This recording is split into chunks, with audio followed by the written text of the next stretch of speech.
German Jewish history. Thank you, Ms. Volkov, for coming all the way from Israel to share your thoughts and insights with us at this very decisive moment in time. My name is Huberta von Voss. I'm Wittig. I'm a trustee of the Leobeck Institute, and it is my honor and privilege to lead you through this evening. As many of you know, the annual Leo Baeck Memorial Lecture was created to honor the legacy of Rabbi Leo Baeck. Since more than 60 years, distinguished scholars take the floor to examine the complex history of German-speaking Jews on German territory as well as abroad. We look at the history through the historic through lines of assimilation and emancipation, immigration and persecution, contribution and rejection, survival and emigration, hope and disappointment, trauma and commemoration. We do so to leverage the broad mission of the Leo Baeck Institute, the world's most important treasure trove of German Jewish life, which traces back more than 1,700 years.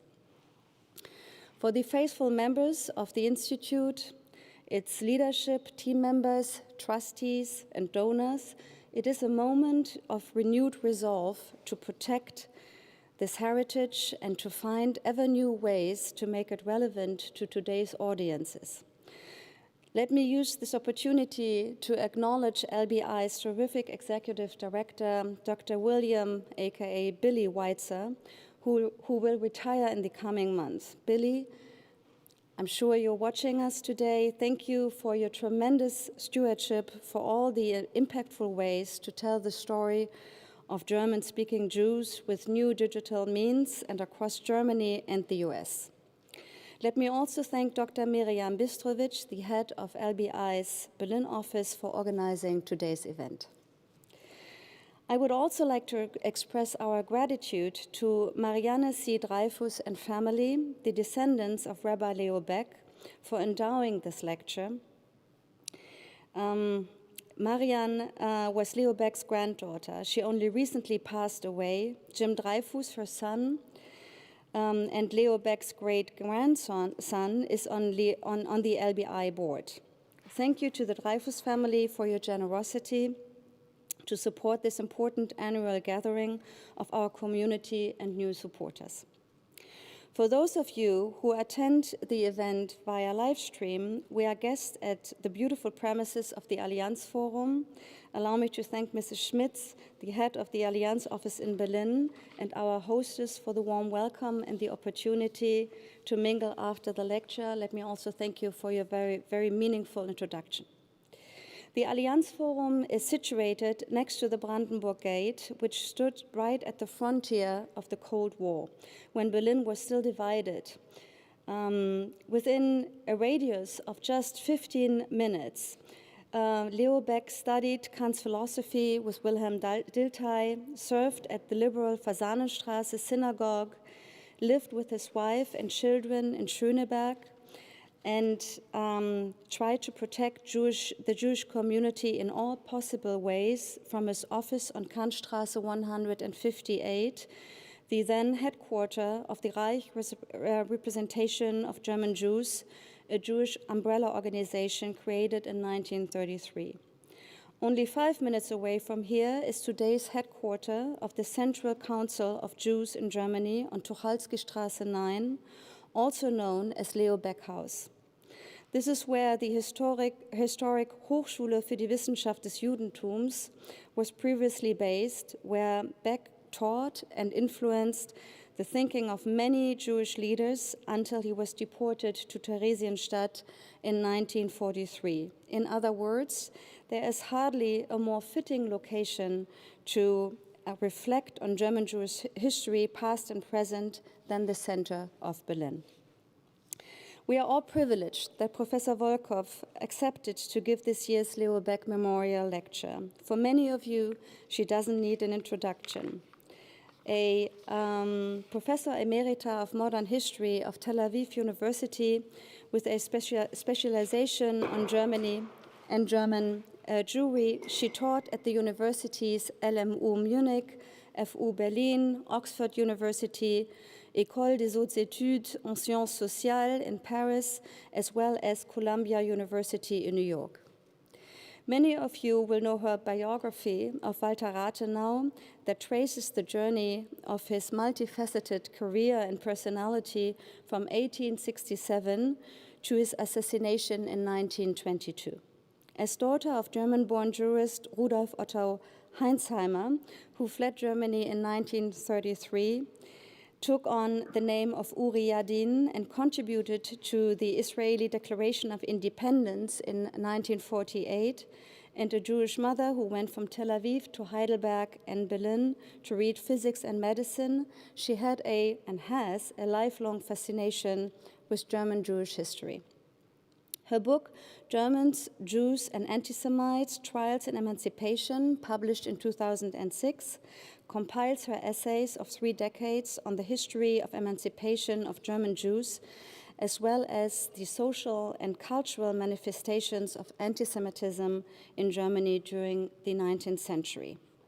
Her research laid the groundwork for her recently published monography, Germany from a Jewish Perspective, A Different History from the 18th Century Until Today, which was commissioned and published by C.H. Beck in 2022.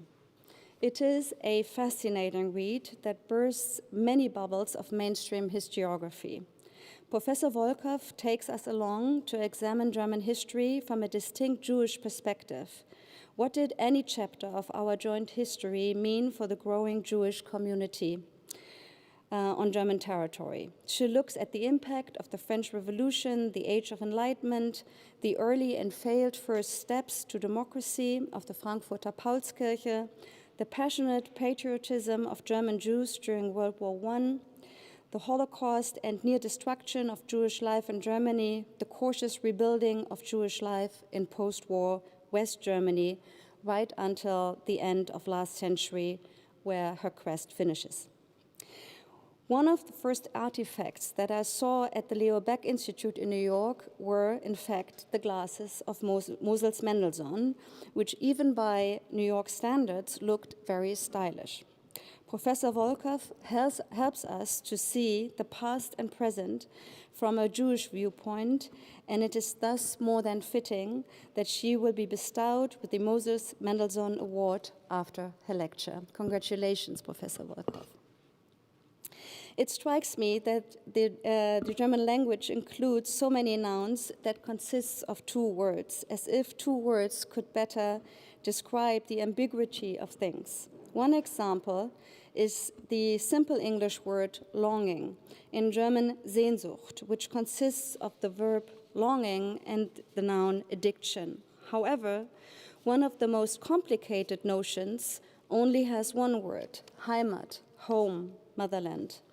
Professor Volkov's last chapter is called Lost Heimat. Let's hope that a future chapter is called A Heimat Regained. Professor Volkov's eye-opening book leaves no doubt that we stand a better chance to write this chapter if the Jewish perspective on German history is included in the analysis of root causes and events, not just in regard to the darkest years of German history, but also before and afterwards. Now, without further ado, it is my pleasure to invite you to the stage.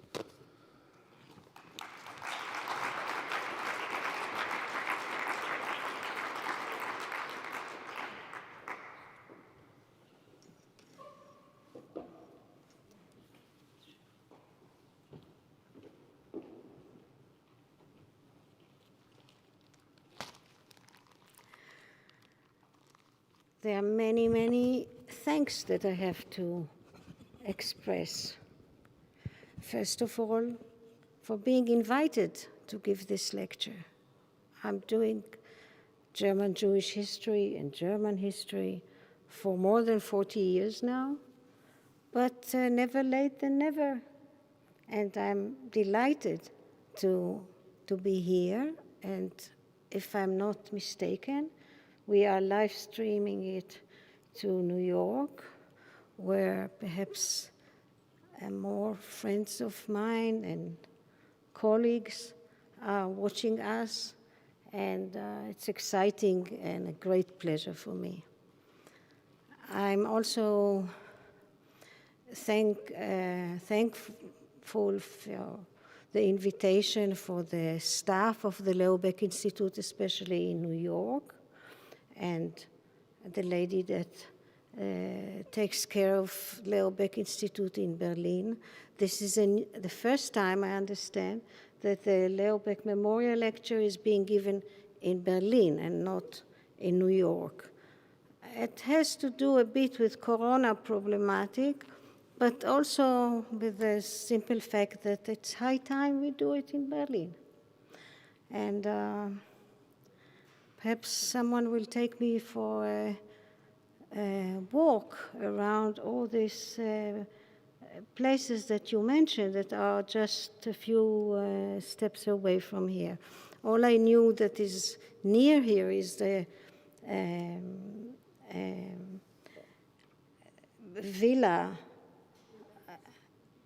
Pardon? Yes, also the villa is not naturally something that even I knew, that it's near this building. But I have also some contact with the Allianz before this evening. I was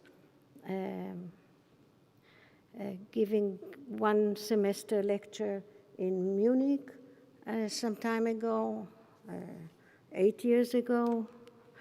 And it was financed by a special Allianz fund. And in my book that just came out, there are also a few warm words of thanks to the Allianz organization.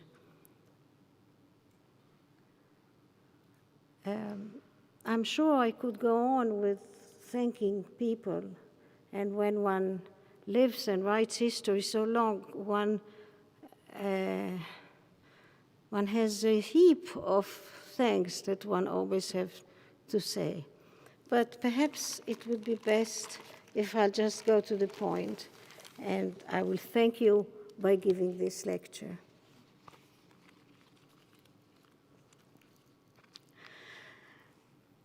All history is being constantly rewritten. Rewriting, in fact, is the essence of the whole enterprise. Fortunately, it never becomes boring, and there has never been a lack of disagreements or controversy among those who write it, neither on matters of details, nor with regard to the overall picture. During the first half of the 19th century, as history became a scholarly academic discipline with its own generally agreed upon methodology, it immediately became a site for fierce debates and repeated rewriting. From the most obvious questions to the simple ones, there was never an agreement on anything. But while some reasons for these disagreements were, and still are, a matter for the professionals, such as errors in reading or interpreting particular documents, doubts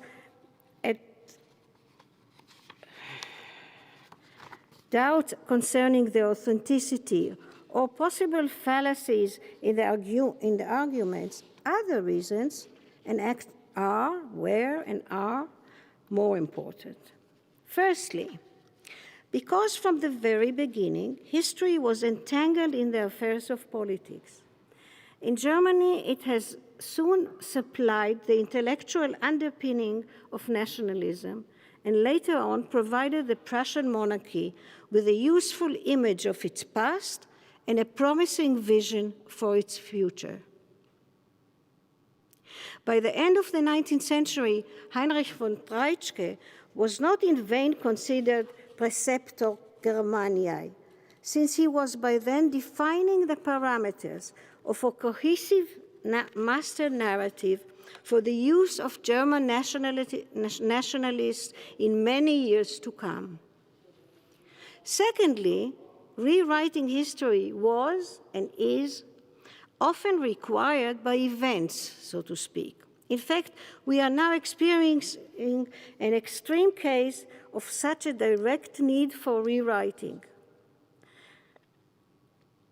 The war raging in the Ukraine now clearly requires an immediate rethinking of both recent policies and that overall story we have been telling ourselves about European past, present, and future.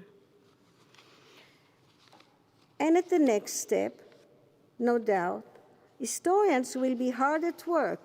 Doing what? Rewriting.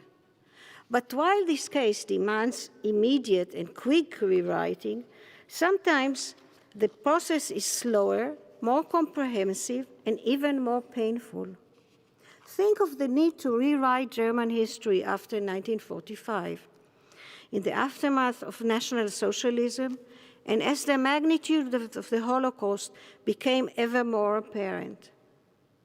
By then, rewriting history involved the re-examination of older, long-accepted truth, and it was for long, and still is, far from clear how far back one ought to go and how much, in fact, ought to be rewritten.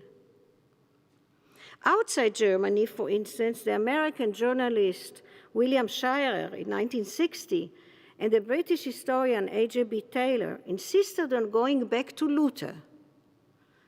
Inside this country, the aged Friedrich Meinecke hesitantly went back no more than to Bismarck. In any case, Nazism required a comprehensive rewriting of modern German history. Generations of historians have been energetically at work doing this, and the project is far from being completed. And here now is the third reason for rewriting history, related, to be sure, to the previous two. As we just saw, National Socialism was from the start a topic for historians everywhere, in Europe and beyond. Studying the so-called twisted roads to Auschwitz, this too did not remain in German hands. Exiled historians, mostly Jews, were rewriting German history in England, in the United States, and in Israel too. GIs who came back from the stay in Germany, mostly non-Jews, joined them energetically. Thus, some of the best general histories of this country were published not in Oxford or in New York, and not necessarily in Berlin or in Munich. They were written by men, and now gradually by some women too, who were never committed to the old German master narrative. History under their pens became histories in the plural, and these were now being written and rewritten from a variety of perspectives. Now we have finally reached this crucial term, perspective. I myself have only recently realized that this has been a crucial term for history writing, beginning in 1752, when Johann Martin Schladenius published his Allgemeine Geschichtswissenschaft, 1752 again. And he developed a theory of what he called Sehpunkte, literally points of view. This, he claimed, must always be taken into account, especially when dealing with cases of conflicting views, and in attempts to write history from other than the Sehpunkt of the dominant master narrative.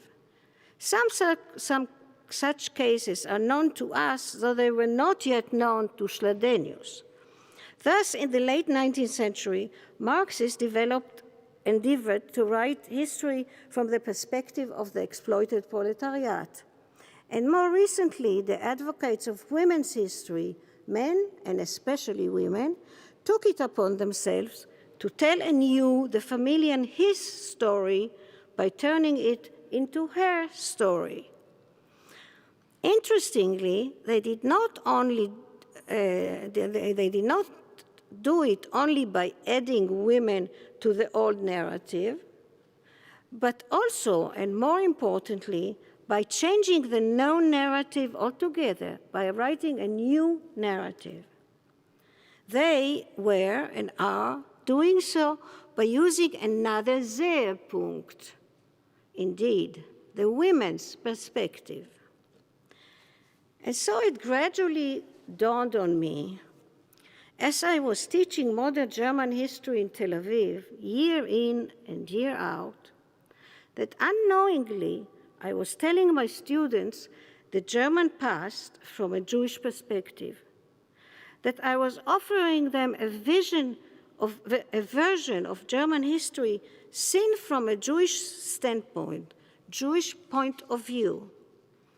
And as in the case of women history, I was doing it first by including Jews and Jewesses in the narrative, and then by weaving another history, or to be more modest, by using the Jewish experience for correcting the usually narrated one.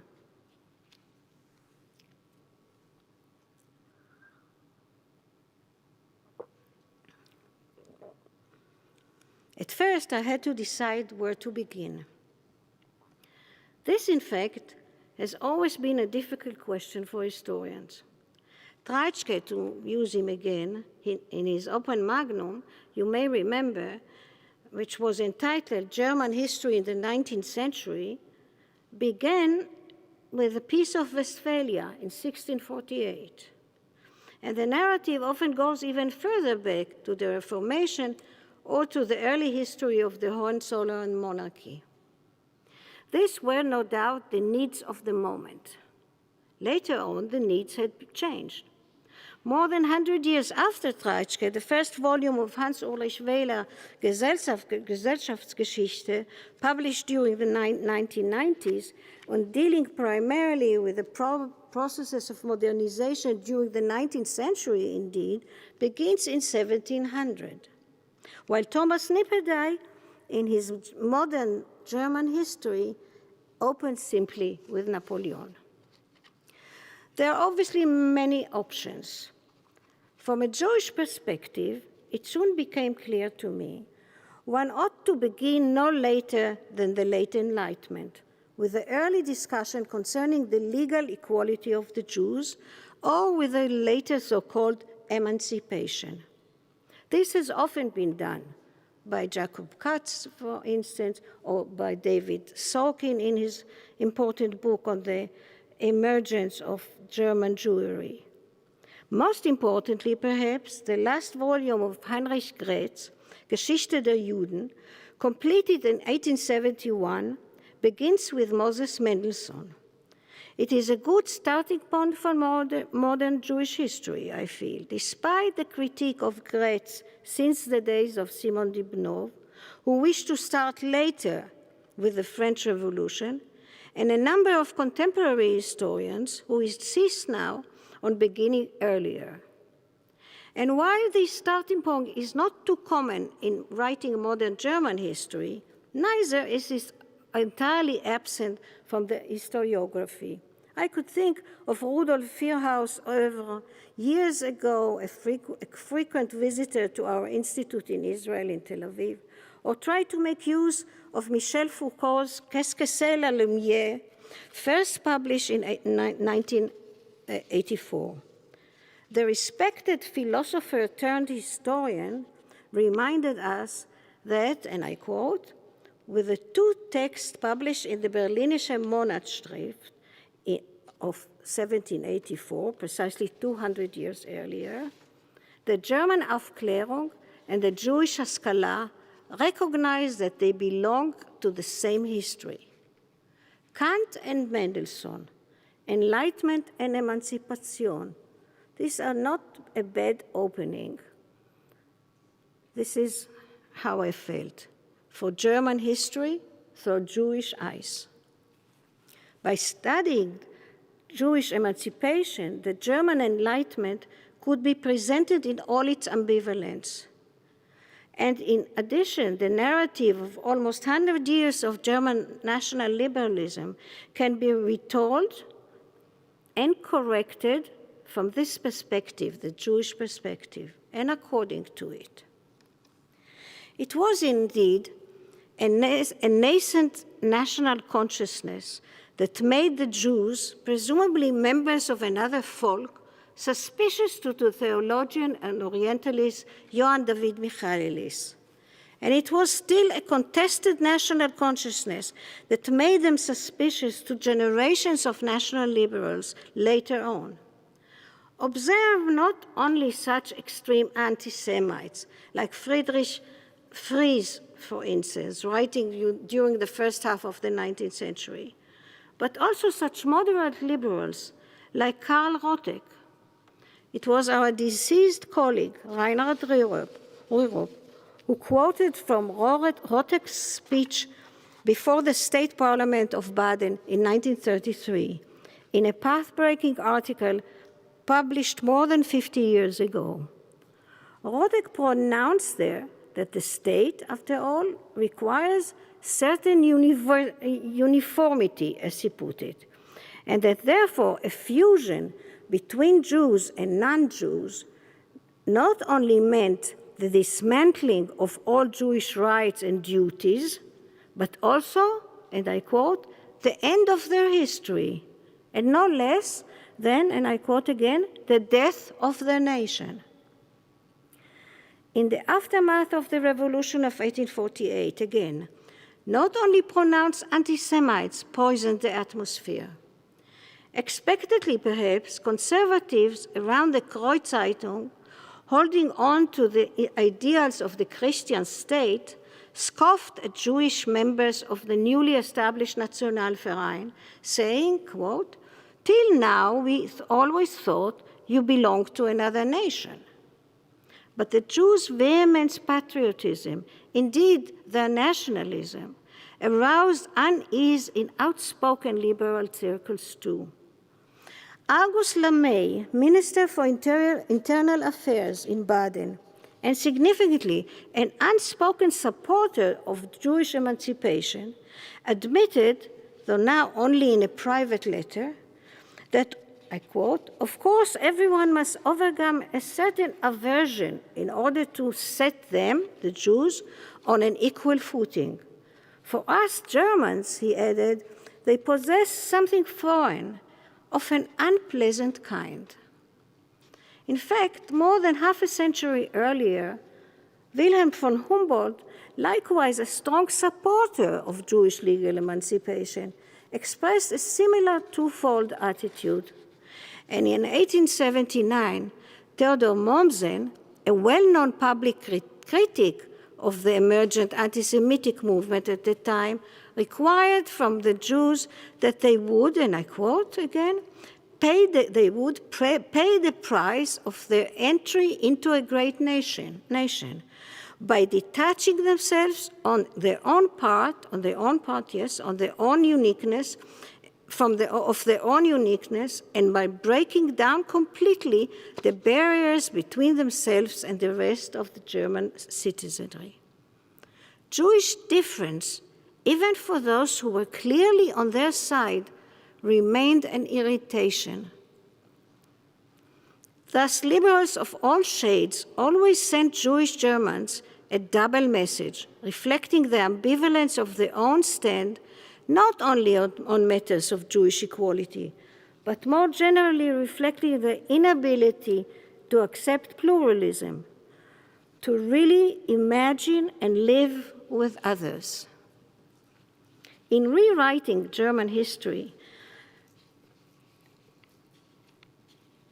of that century, between 1780 and 1880, this ought to be a useful corrective.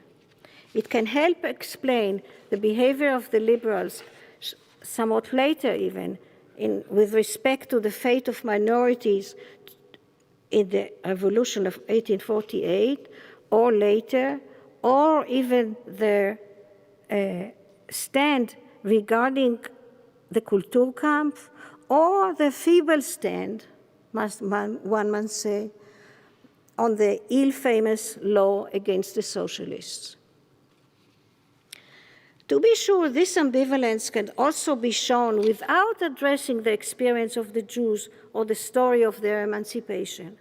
In a recent book on the German national state of 1871, Schatten des Kaiserreichs, a book that begins, again, not in 1871, but at the start of the 19th century, historian Eckhard Konze speaks of the Janus head of the national liberal movement in Germany, its illiberal potential, as he puts it, including its questionable concept of inclusion and exclusion.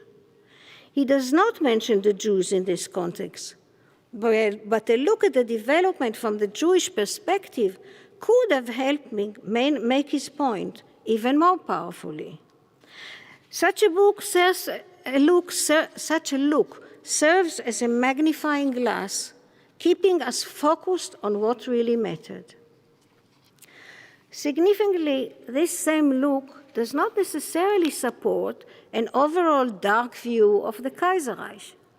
Here, my corrective efforts, to take simply another example, tends to point in a completely different direction. True enough, the post-emancipation era brought with it painful disappointments for many Jews. In the new German state, while at least Jewish men enjoyed full and equal political rights, a presumably new anti-Semitism deeply embittered their life. In the aftermath of the Viennese Stock Exchange collapse of 1873, old and new anti-Jewish slogans and stereotypes, seemingly irrelevant during the 1860s, were revived, making Jews responsible for all the social and political ills of the day, not only in Germany, in France too. A fierce nationalism, moving from left to right, joined in to reinforce what came to be known as modern anti-Semitism. This fits well into the dark picture of the time. After all, Jews continued to be not only defamed and insulted, they were also excluded, for instance, from all administrative and judicial posts in the new Reich, and for some very important, for instance, for Walter Rathenau, from the officer ranks of the prestigious Russian army. Nevertheless, and despite all that, most Jews living in the Kaiserreich experienced life during these years favorably. Most of them, of course, never aspired to the ranks of cavalry officers like Rathenau. And their economic rise and cultural prominence during that time has been so spectacular that usually it somehow compensated for the remaining discrimination. Most of them lived comfortably, often among themselves to be sure, but not so differently from their non-Jewish fellow citizens. In studying the careers of some of the more successful Jewish scientists during the early 20th century, I concluded many years ago that their achievement often depended precisely upon that peculiar mix of openness and closeness characteristic of German society. This was also true for many Jewish artists, novelists, musicians, actors, and actresses. Outstanding Jews were clearly treated outstandingly. But ordinary Jews, too, usually found life in the Kaiserreich, despite its authoritarianism and even despite its anti-Semitism, at least agreeable. After all, they compared their life not with life in some perfect world of freedom and equality, but with what they and their families had experienced previously and elsewhere. I like to quote Shmaryahu Levin, later a rather well-known Zionist activist, who left Russia for studying in Berlin sometime in 1906. In his memoir, he describes the border crossing by train as a moment of liberation. I quote, "Had I been a pious a pious turn of mind, I would have recited the prayer of the freed prisoner, and if I had not been ashamed, I would have embraced and kissed the Prussian gendarme who now boarded the train. Hard to believe. Indeed, even in comparison with France during the days of the Dreyfus affair, and despite the rather widespread anti-Semitism in Germany, life in the Kaiserreich seemed to most Jews a privilege. If this is correct, what does it say about the Kaiserreich in general? I believe it says that despite its shadows, constituting a heavy heritage, no doubt, it belonged to the world of civility, to use Konrad Jarausch's fitting term. The Jewish perspective in this case can help us correct two unfavorable views of the Reich. It was an authoritarian state, contaminated with imperialist dreams, racism, and anti-Semitism. But Jews could live and thrive in it. Many of them felt no less German than their non-Jewish acquaintances and shared with them the same Weltanschauung that in fact made the existence of this Reich as it was a possibility. Some were socialist, few. Others were moderate liberals. Only with few exceptions, they were normally could not and would not join the right. Still, unlike the late George Mosse, I do not believe that they were as a whole truer to the ideals of Bildung and the Aufklärung than other Germans. At the outbreak of the First World War, Jewish men joined the army and were no less enthusiastic to fight for the fatherland than those around them. Although many of them, perhaps even most, welcomed the Weimar Republic, the end of the empire had been traumatic for them too. Strange, perhaps. In the post-1945 historiography, the need arose to prevent an idealization of the Kaiserreich. Hans Rosenberg, in that unduly forgotten volume of 1967, Große Depression und Bismarckzeit, and in numerous seminar hours at the University of Berkeley, California, where I studied, always stressed what he had considered the dangerous aspects of that first German nation state. The economic waves that shook its social structure, Bismarck's much too highly appreciated social legislation, the anti-democratic tradition of the Junker aristocracy, and its endemic anti-Semitism. Now, however, 50 years later, a rewriting of the same history seems to require the opposite, namely a stress on the more positive aspects of the Kaiserreich, according to which it was,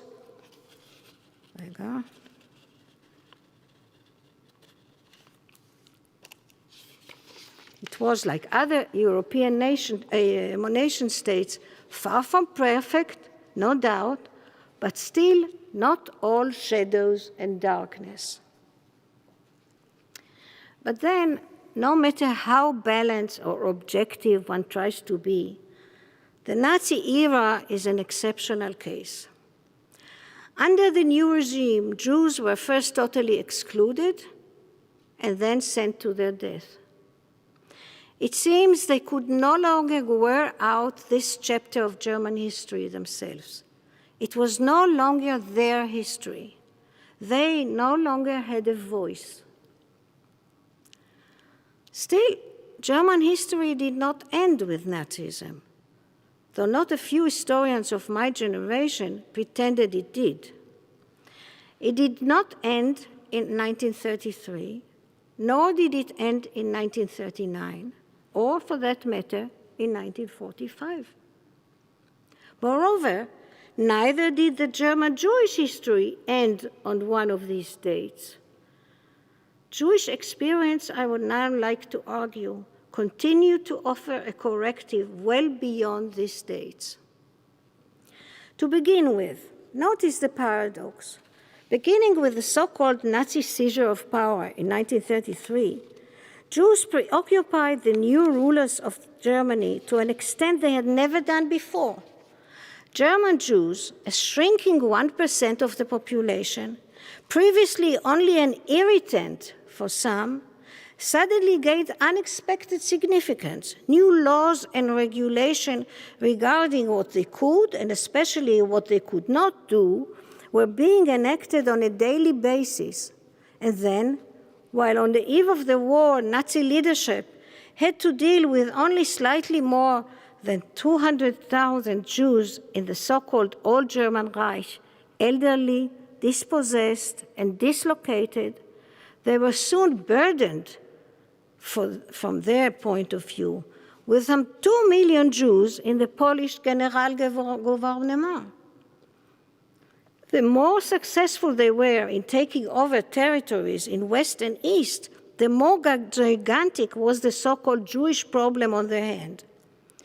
Thus, writing the history of World War II without considering this problem in the way that was so common during the immediate post-war years, and not only in Germany, is entirely untenable, while rewriting it responsibly means listening to the Jews, including their experience in the overall narrative.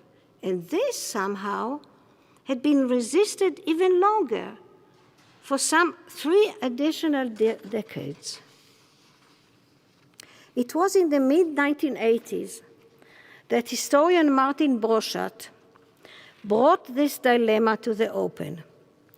Broszat, who wrote his dissertation under Theodor Schieder on anti-Semitism in the Kaiserreich as early as 1952, and later as director of the Institute of Contemporary History in Munich, was instrumental in helping Fritz Bauer find the necessary documentation for the first Auschwitz trial in Frankfurt am Main, now vehemently opposed the use of a Jewish perspective in the study of the Nazi past. Although, I quote, a measure of sympathetic identification with the victims was certainly needed, the victim's memory, so Broszat, tended to place everything else in the shadow and disturbed what he called learned scholarship. It took Saul Friedlander's Nazi Germany and the Jews to conclusively prove the fallacy of Broszat's view. And only a younger generation of historians finally learned to listen to the voice of the Jews and found it advantageous. Observe, for instance, the new 16 volumes collection of documents, Die Verfolgung und Ermordung der europäischen Juden durch das nationalsozialistische Deutschland, that is now available in German as well as in English. It tells a history told by many voices, from many perspectives, and this clearly complement each other. And then it was immediately after the war, the Jewish perspective, another Jewish perspective, once again, gained meaning for Germany. By that time, the country turned into a haven for survivors and refugees from all over Europe, making up approximately the same number of Jews, and the Jews among them made up approximately the same number of Jews as those who lived in Germany on the eve of the war. They were now assembled in the so-called DP camps, exhausted and penniless, but mostly young, and despite everything, unexpectedly active and future-oriented. Interestingly, while they were busy reshaping their life, it was the Americans who were interested in the degree to which the Germans were ready to accept them. In the summer of 1949, the US High Commissioner, John McCloy, a guest speaker at the first interregional meeting of representatives of the newly established Jewish communities in Germany, said the following, and I quote, "The fundamental reason that prompted me to come here is the world significance of the relationships of the new Germany to the Jews and of the Jews to the new German community. It will, in my judgment, be one of the real touchstones and the test of Germany's progress towards the light, he concluded poetically. This was indeed a kind of litmus test. Somewhat later, the issue of reparation, or what was soon to be termed the Wiedergutmachung, turned into an additional aspect of this same test, and finally, punishing Nazi criminals and excluding them from positions of power was yet another such test. On the whole, one must admit, the Bundesrepublik hardly withstood this three-tiers test. Finally, in a new comprehensive biography of Rabbi Leo Baeck, in whose memory we have assembled here today, historian Michael Meyer retells the Jewish tale of these post-war years through the eyes of his protagonist. The aging Leo Baeck, I quote, emaciated after nearly 30 months in Theresienstadt, still believed that Jews throughout the world had a mission to fill, namely, I quote, to rouse the conscience of humanity. But he was, and I quote again, pessimistic regarding the future of the German Jewry restored in its former land. It would be, I quote, like living in a cemetery of their own brothers and sisters, he once commented. Soon, however, he began to accept the fact that, as he himself put it, quote again, there will be Jews in Germany for a long time. He could have probably imagined that at least some Jews would take on new tasks in the new Germany, above all by insisting on punishing the perpetrators and on remembering the victims. But what he probably could not have imagined, despite his prophetic gifts, was that even this task would soon be taken over by others, by a younger generation of non-Jewish Germans who took upon themselves the responsibility to remember the dead, despite fits of anti-Semitism in Germany, and despite the instinctive and sometimes manipulative wish to look away and forget. The Jewish community in Germany is clearly no longer the sole voice for sanity and civility in this country. Initially a tiny minority made up primarily of survivors, these men and women coming from the inferno could not be expected to uphold the proud legacy of German Jewry.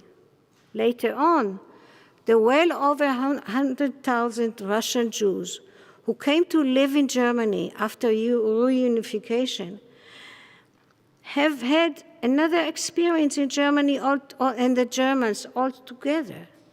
They also brought with them years of anti-religious indoctrination. The old Rabbi Baeck would not have recognized in them his old congregation. But though, I dare say, present-day Jews in Germany fulfill no particular mission, their very existence in this country makes a difference. They include among themselves a number of outstanding authors and musicians, a few politicians, jurists, and significantly, some who may just now be busy writing their own German history from their own perspective.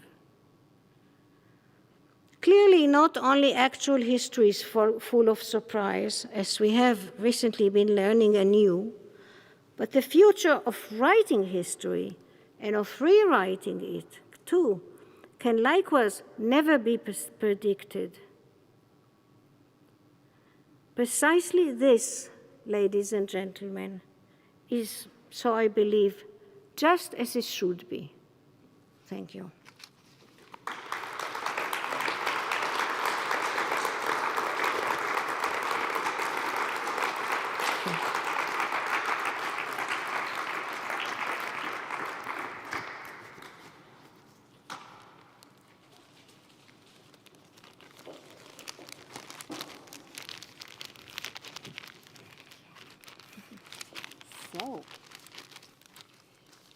is now... Can I go back to sit No, there? please stay with me. No, stay with you. Yes. It is now my pleasure to read the award text to you, written up by the Executive Director of the Leobeck Institute. The Leobeck Institute presents the Moses Mendelssohn Award to Professor Shulamit Volkov for her outstanding contributions which have advanced our understanding of German and Jewish history. Moses Mendelssohn, the Socrates of Berlin, was one of the most famous Jews of his age and the leading figure in the Haskalah, or Jewish Enlightenment. His philosophical project of reconciling Enlightenment principles with Jewish tradition and his support for secular education for Jews paved the way for modern Jewish studies to emerge in the 19th century. Wissenschaft des Judentums movement. The Moses Mendelssohn Award honors scholars who have made major contributions to our understanding of German Jewish history. Volkov's research gives the perspective of how German Jews look at German history in books that include The Rise of Popular Anti-Modernism in Germany, The Urban Master Artisans, 1873 to 1896, a volume of essays titled Germans, Jews, and Anti-Semites, Trials in Emancipation, and Walter Rathenau, Weimar's Fallen Statesman. Today's lecture, Rewriting German History, Jewish Experience as a Corrective, is based on her most recent book, which was only recently released for distribution. Dr. Volkov is one of the most distinguished female historians and was one of the first women who made it to the top in the field. And I believe that she is deserving of the Moses Mendelssohn Award. Dr. William H. Weitzer, Executive Director, Leo Baeck Institute, New York, Berlin. Congratulations. Thank you very much. And thank you so much for everything. We are very, very honored that you accept this award. Here is your award, which is very heavy, but maybe you would like to hold it because it's for you, not for me, exactly. And there will be pictures taken. But yeah, okay, good. Good. Doing this. So, jetzt dürfen wir, ja? Ja. Das ist schön. Okay.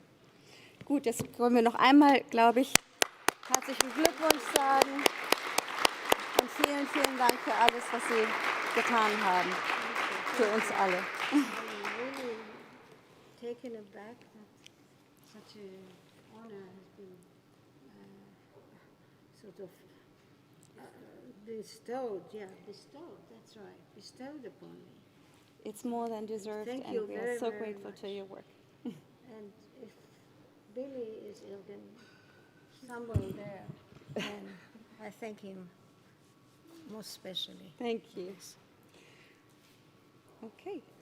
So, Jetzt you will help me go ja, down. genau, ich glaube, wir halten das für Sie, genau. Hast du es oder soll ich? Ich kann es auch gerne Du hast tragen. es? Okay, gut. Wunderbar.